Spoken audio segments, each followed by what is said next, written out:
televiewers, and welcome to another beautiful and exciting edition of your favorite program, Coping with Disabilities. Our guest in today's edition of the program is visually impaired. He's a lecturer in the University of Buea and the Department of Educational Psychology under the Faculty of Education. He has been teaching in this university for the past 11 years now. He started his teaching career in the University of Buea in 2007 as a part-time instructor. In 2008, he became a full-time instructor, and in 2010, he was made an assistant lecturer up till present date.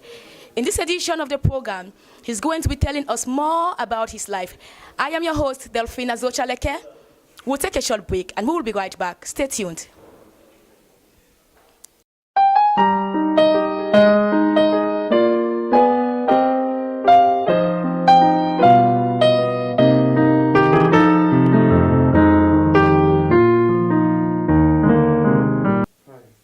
You're welcome back, televiewers, and you are watching Coping with Disabilities. Like I said, our guest in today's edition of the program is visually impaired. He's a lecturer in the University of Buea, lecturing in special education. Good morning, Dr. Nyugap Charly, and thank you very much for having us here. Thank you very much, Delphine. I'm so grateful to this program, Coping with Disabilities. I'm grateful to Canal 2 English for this opportunity granted to me to create awareness, to enlighten members of the public on disability issues. I am so delighted to have you here because you were one of my lecturers when I was in school back then. So I am really grateful, and it's a pleasure to me. Thank you once again. You're a lecturer in special education. So what is special education all about? Special needs education is a discipline which deals with the education of children with special needs. We call them children with special needs. And children with special needs are children who have deviated from the norm significantly. When I talk of deviating from the norm, it could be negative or positive. And those who deviate negatively include children who have disabilities. Disabilities like visual impairment, hearing impairment, speech and language disorders, physical and health impairments, and so on. And on the other hand, those who deviate positively are the gifted and talented children. So this category of children we call children with special needs cannot benefit from the normal school curriculum. So there is need for modification, there's need for adaptation of teaching methods, learning styles, and teaching materials, learning materials, so that their potentials can be exploited. Okay, your educational profile is very rich. You started your primary education in CBC, Combo. From there you went to secondary school, and then you even moved out of the country for further studies. Could you just give us a rundown? Yeah, thank you very much for that question. I began primary school in Presbyterian School, Chabiken, that's in Kambe Central Subdivision, Dongamatun Division. Then when this problem began, I mean the visual impairment, yes, became significant. After I went to the Bansal Baptist Hospital, I was admitted into the Integrated School for the Blind in Kumbo, which is an inclusive school, okay, because they work in collaboration with the Education Board of the Cameroon Baptist Convention. So the children who are in that school, or the pupils and students who are in that school, are admitted into an ordinary school after rehabilitation, when they have been taught special skills, skills in Braille, skills in orientation and mobility, and daily living skills. They are integrated into a normal school. So I was integrated into CBC Primary School, Kumbo, and when I obtained my first school living certificate in 1990, I went to City College, Kumbo. It's a lay private school in Kumbo, where I obtained the ordinary level GCE certificate in 1995 in 9 subjects. Then I went to Government High School Kumbo, which is today called Government Bilingual High School Kumbo, where I obtained the advanced level certificate in 4 subjects. Four papers. Yeah, four papers. That's great. After that, I stayed at home for more than 3 years because at that time, the university, like the University of Buea, was not yet offering inclusive education. Inclusive education was not yet the policy of the University of Buea. Okay. So I had to look elsewhere to see if I could have financial assistance to study. And the assistance came my way. The then Bishop of Kumbo, His Lordship Cornelius Eswa, Catholic Bishop, offered me a scholarship, and I went to the University of Jos in Nigeria, where I did a first degree program in special needs education. In 2004, I went to Jos in 2001. In 2004, I obtained a Bachelor of Education degree in special needs education from the Department of Special Needs Education and Rehabilitation Sciences of the University of Jos. Yeah. Then I continued the following year, that was 2005, with the master's program. And in 2007, I backed a Master of Education degree in special needs education. In Nigeria? In Nigeria. So you obtained your bachelor's degree in Nigeria and your master's also in Nigeria? Yes, Delphine. That is so great. I want to say congratulations for that. Yeah, thank you very much. We know that most children with disabilities are not sent to school by their parents, but your parents have invested a lot about your education. Could you comment on that, sir? Before I answer that question, let me just complete my educational profile. I came back to Cameroon in 2007, and you know, a month ago I just backed a PhD in special needs education. Yes. From the University of Buea. Yes, congratulations again. Yeah, thank you. So you've talked about children with special needs. You know, their parents do not see any value in them. They prefer to invest in the education of the so-called normal children because they do not see what the children with special needs will amount to tomorrow. So they put their money where they are going to reap some benefits tomorrow. In the case of my parents, I happened to be born to a single mother, and my mother was also blind. So I grew up in an environment where we were rejected. You know, the normal attitude in our society towards persons with disabilities as a result of our cultural beliefs. Yeah. My mother was very courageous. She became blind in 1970 or so. And she was able to learn daily living skills. How she did it, I cannot tell, because she did that informally. Yes, especially at that in those days. In those days. So before she gave birth to me, she was a petty trader in my village. That's in Tamiken. So she made quite some good amount of money before she gave birth to me. So when she gave birth to me, she was the one who sponsored me in school. She sponsored me in school right up to class 3 before the visual impairment started. Okay. And along the way, her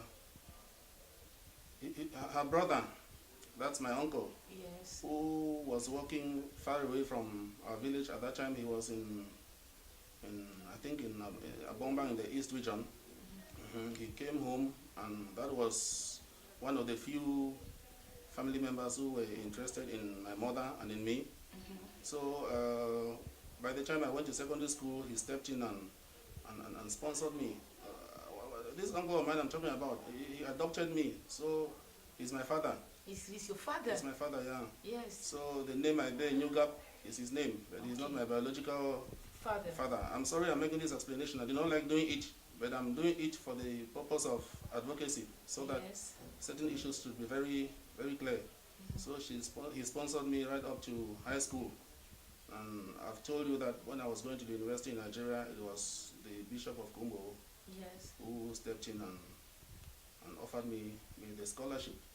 So it's an opportunity to let parents who have children with disabilities to know that these children have potentials in them. Yes. Their greatest burden is not disability. Their greatest burden is society's attitude towards them.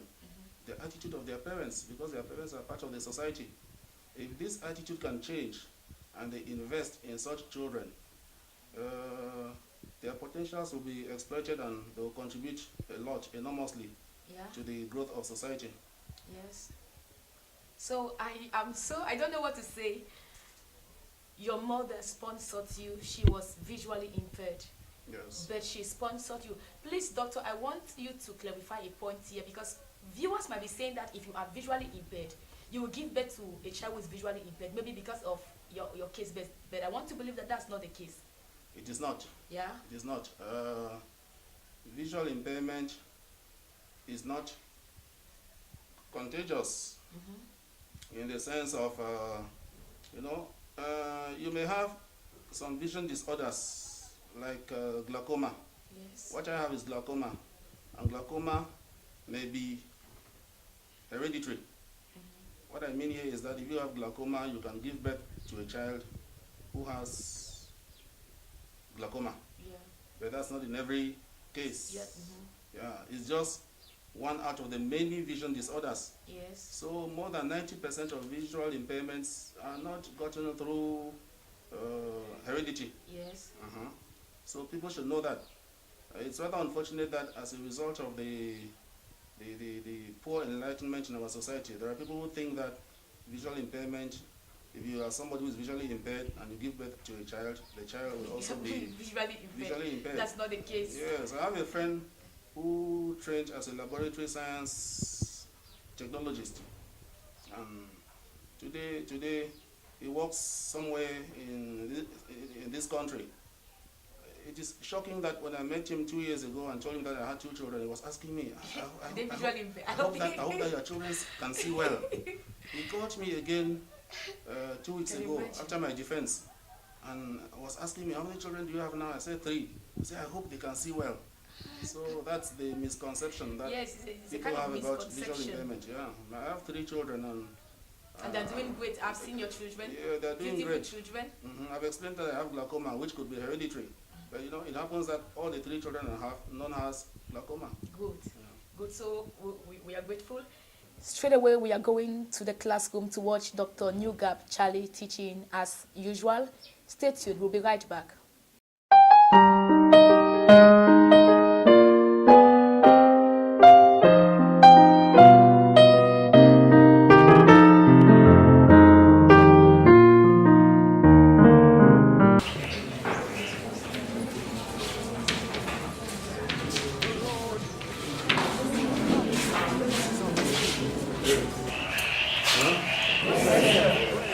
How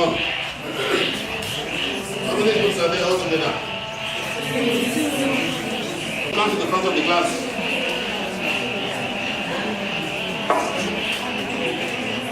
How do you call them? 16, how many of you are there? We are members of this representing gifted and talented education. Our work has been planned on creativity. We have how to manage such persons. Then why at least one ability domain. He said there are 4 abilities.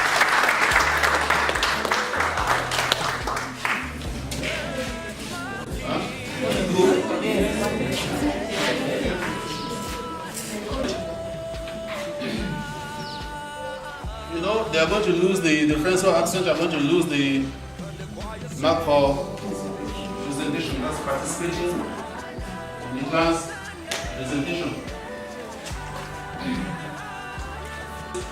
Positively. So we have told you that children with special needs are children who deviate from the norm, and we have said in this case positively. That means they cannot benefit from the normal curriculum. The normal curriculum is meant for normal children, for ordinary children. So they may not be benefiting from what is done in class simply because the curriculum is not flexible. You don't have a flexible curriculum. I am Buea Allen Kometa, a student of special education in the Faculty of Education, the University of Buea.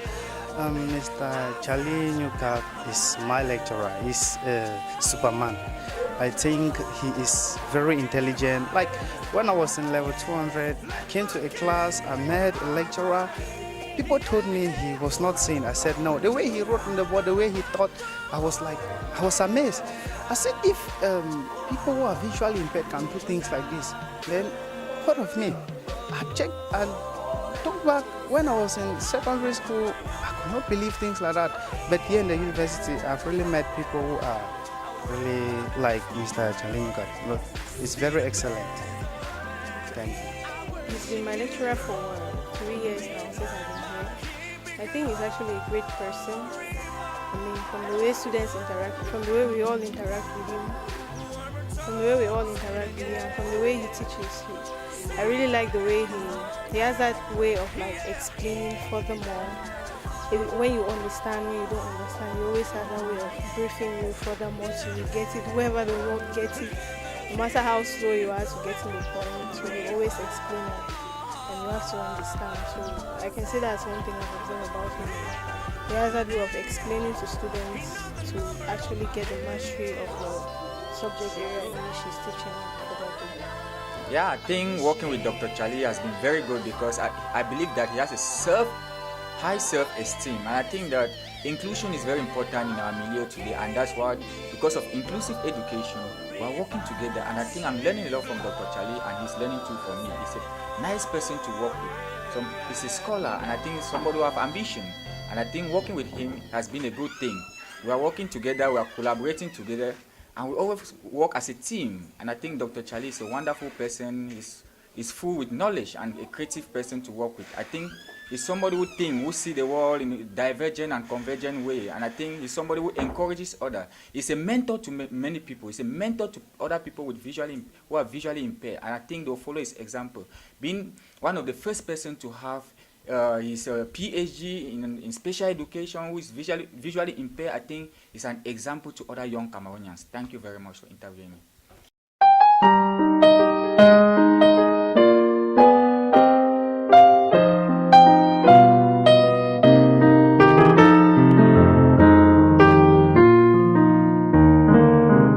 You're welcome back. I just want to comment that Dr. Nyugap Charly is really a good teacher from my observation. So there are so many professions out there, but you choose the teaching profession. Do you have any particular reason for choosing teaching as a profession? I chose the teaching profession because I wanted to be a co-partner with God in the work of creation. You know that God created both human beings and natural resources. And when he created these resources, he did not complete his work of creation. He created man in his image so that man would have dominion over the earth and then complete the work of creation. You know, when human beings are born, the potentials in them, these potentials they are raw abilities which need to be developed.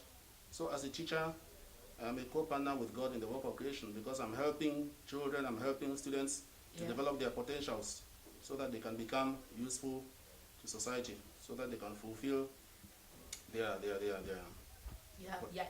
objectives, their goals in life. Yes. Now, and function properly as people created in the image of God. Okay. So you didn't just get into it by chance, or yes, you knew what you were entering into it. Yes, I did. Let me also say that, there is a second reason.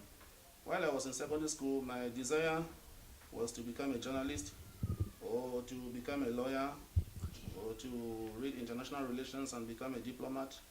But along the way, I discovered that with the degree of ignorance in our society as regards persons with disabilities, I became a lawyer, established a law firm. Hardly would somebody you will not have clients. Patronize my services, because we're in a society where people do not even believe that persons with disabilities can go to school. Yes. Yeah.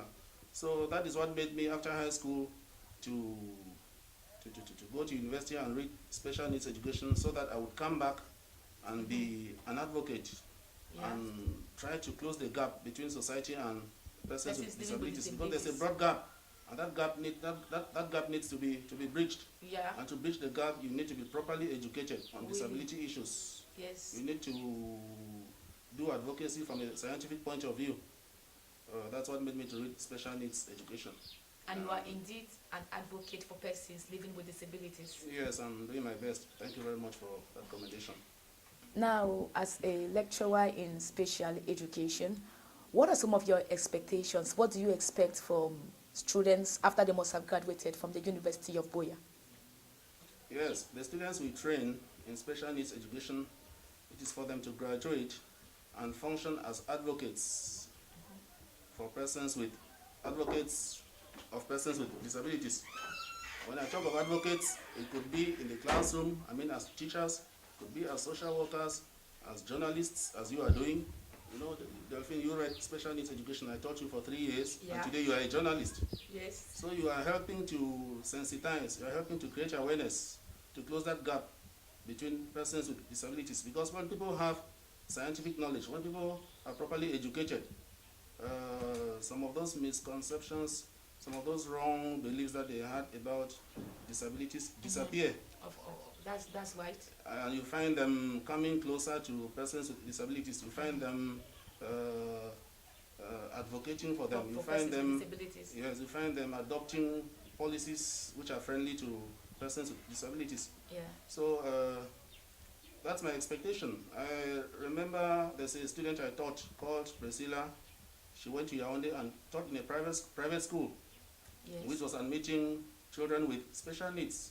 And she taught even children of policymakers in this country. She told me in that school, the child of the present Minister of State for Economy, Planning and Regional Development, Yeah.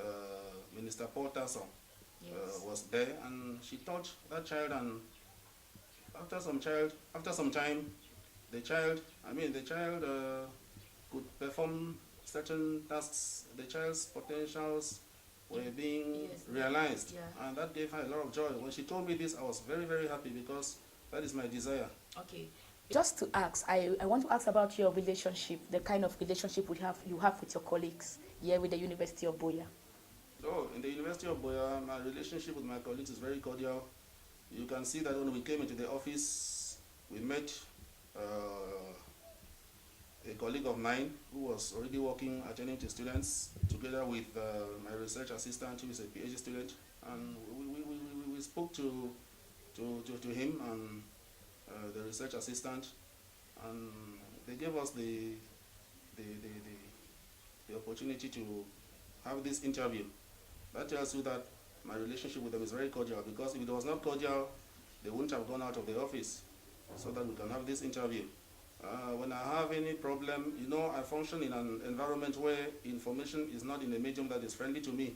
If there's any memorandum that is being circulated in the faculty here in print, because I cannot read print, I just take to my colleagues and they help me to read it.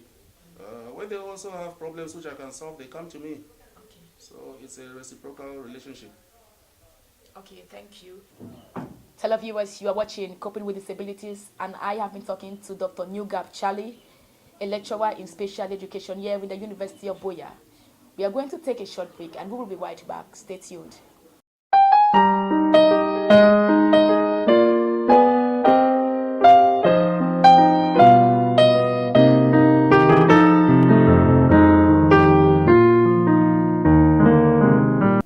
You're welcome back, televiewers. Just to find out from you, sir, you are married and you are a father of 3, right? Yes, Delphine. Okay. Now, do you think it is difficult for someone with a disability to find a life partner? It's not very easy, because of the attitudinal problem I was talking about. Because of the cultural beliefs that people have about disability, a lot of individuals in the society, boys and girls, would not like to be associated with somebody who has disability. And the few who may be interested, you find that you discover that their friends, so peer pressure. Yes. Their friends would be trying to discourage them. In my case, I was quite blessed. You have said I'm married to Clarice. I met her in Yaoundé in 2008 when I went for a program, and she was there on internship, because at that time she was a trainee at OIC. Yeah. So that's why I met her, and we got into an ordinary relationship. And when we came back to Buea, we related, and after some time, I got interested in her and I proposed. Even when a girl or a boy is interested in getting married to somebody with disability, another problem is the parents. The parents may not want to be known as parents who have an in-law who is living with disability. So it is not it's quite challenging. It's quite challenging. But there are a few examples like myself, and I think that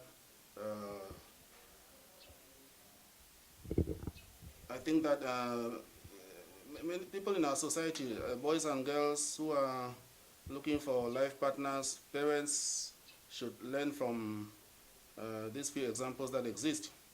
Because having an in-law, having a husband or a wife who has disability is not a taboo as people think. There is ability in disability. We are not supposed to devalue persons with disabilities. Yes. Yeah. So when you have an in-law who has a disability, do not think that he's not going to perform the functions that in-laws perform vis-a-vis their, sons-in-law or daughters-in-law perform vis-a-vis their parents-in-law. And do not think that disability has anything to do with the reproduction of children. Yes. There is ability in disability. They've just said that I have 3 children. Yes. Candy, Faith, Jeswil, and Charlie Jr. Beautiful children. Yes. That's so beautiful. We thank God for that. I would like you, sir, to give a word of advice to persons living with disabilities, because even though you've said in your own case it was not very difficult for you, but there are some persons living with disabilities that they keep complaining that it is so difficult, and most often they are even discouraged to approach someone. Yes, advise them to be courageous, to know that there is ability in disability, to take an example from those of us who have surmounted the obstacles. The obstacles are surmountable. They should not give up. They should not succumb to fate. They should indulge in coping mechanisms. Getting married is not even for when it comes to persons without disabilities. It is not very, very easy. As we have said, it's more challenging for persons with disabilities. But I encourage them to be courageous and know that the obstacles that exist can be surmounted. And there's a lot of joy when you surmount those obstacles and you are a successful parent the way I am. Yeah. I would really like to use this platform to appreciate the wife of Dr. Nyugap Charly. Her name is Mrs. Nyugap Charly. She is really an example to ladies out there. So, what word do you have concerning your wife? All right. Yeah, my wife is actually a blessing to me. Since I met her and we finally got married, my life has not been the same.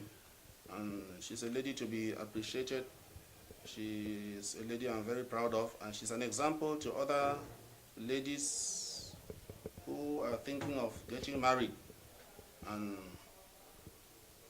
she can serve as a counselor to them, to those of them who are contemplating getting married to somebody with disability. For sure. Yeah, thank you very much. Okay.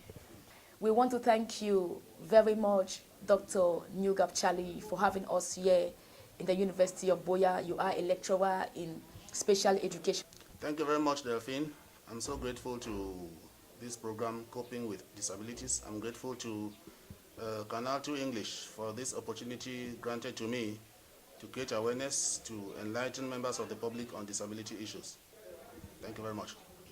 We have been talking to Dr. Nyugap Charly, a lecturer in the University of Buea in special education under the Faculty of Education, and he has been teaching in this institution for the past 11 years. We want to thank you very much for watching Coping with Disabilities. I am your host, DELPHINE LEKE. See you some other time, and bye-bye.